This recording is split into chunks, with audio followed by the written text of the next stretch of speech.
अजितदादांना त्यांच्या कुटुंबाचा, खास करून शरद पवार साहेबांचा एक फार मोठा वारसा राजकीय लाभला. त्याचा नक्कीच त्यांना फायदा झाला. अजितदादांचं नेतृत्व हे पहिल्यापासून संघर्षातून निर्माण झालेलं नाही. लाठ्या खाल्ल्या, अमुक खाल्ल्या, पण त्यांना जी संधी मिळाली कुटुंबाकडून, मग शरद पवारांच्या वारशातून, ती संधी त्यांनी योग्य प्रकारे वापरली. आपलं नेतृत्व निर्माण केलं.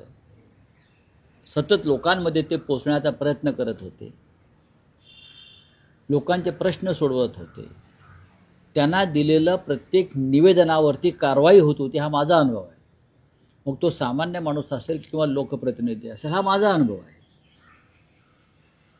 अशा नेत्याचं अकाली जाणं, हे आपण काल चित्र पाहिलं असेल की ज्या पद्धतीनं आक्रोश, अश्रू त्या तिथे लोक ढाळत होते. हे भाग्य फार कमी नेत्यांना मिळतं. हे पैशाने विकत मिळत नाही.